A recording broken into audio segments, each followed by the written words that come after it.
का सबसे महत्वपूर्ण मतदान आज हो रहा है। तीसरे चरण की वोटिंग भी हो रही है। अब जनता को इस बात को समझना है कि आखिर वो किसको सत्ता में लाना चाहती है और किसको नहीं। ये बात हम इसलिए बोल रहे हैं क्योंकि 10 सालों की भ्रष्ट सरकार ने लोगों के दिमाग में जंग लगा दी है।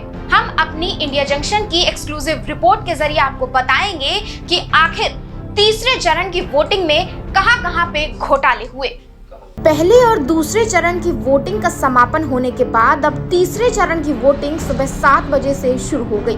तीसरे चरण में यूपी की 10 सीटों पर आज मतदान हो रहा है।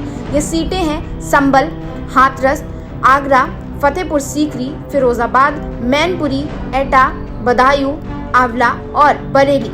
इन सीटों पर आज शाम 6 बजे तक वोटिंग होगी। मतदान केंद्र परिसर में लाइन में लगे मतदाताओं को वोट देने का अधिकार होगा।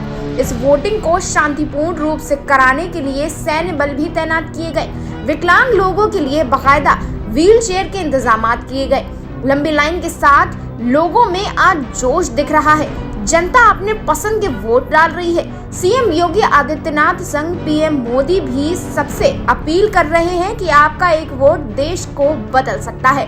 ट्वीट कर पीएम मोदी ने एक्स पर लिखा कि तीसरे चरण के सभी मतदाताओं से मेरा अनुरोध है कि वे अधिक से अधिक संख्या में मतदान करें और वोटिंग का एक नया रिकॉर्ड बनाएं। आप सभी की भागीदारी लोकतंत्र के इस महोत्सव को रौनक बढ़ाएगी। लेकिन सवाल तो ये है कि जनता तो वोट दे देगी, लेकिन घोटाले में जो प्रत्याशी हैं, उनके वोट बदल दिए जाते हैं और उसका जिम्मेदार ईवीएम को ही ठहरा दिया जाता है। आपको बता दें कि वोटिंग को लेकर जोश तो दिख रहा है, लेकिन ये जोश तब ठंडा पड़ जाता है जब ईवीएम में घोटाला कर दिया जाता है। इसमें सबसे बड़ा सवाल तो ये है कि क्या ये वोटिंग निष्पक्ष तरीके से कराई जा रही है।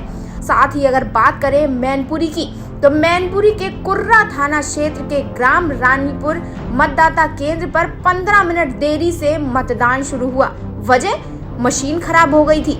वहीं कासगंज नागर पालिका बूथ संख्या 310 की मशीन खराब थी। अब ऐसी स्थितियां देखकर ये जग जाहिर है कि क्या लोकसभा चुनाव निष्पक्ष हो रहे हैं। क्या आम आदमी पार्टी जो चाह रही है, पार्टी का समर्थन चाह रही है, क्या वो उसको मिलेगा? क्या देश की जनता अपने दिए हुए वोट से खुश होगी? जवाब है नहीं, क्योंकि कहीं भी निष्पक्ष मतदान नहीं हो रहा है और इसका खामियाजा जनता को भुगतना पड़ेगा। खबरों से जुड़े रहने के लिए सब्सक्राइब करें हमारा चैनल इंडिया जंक्शन।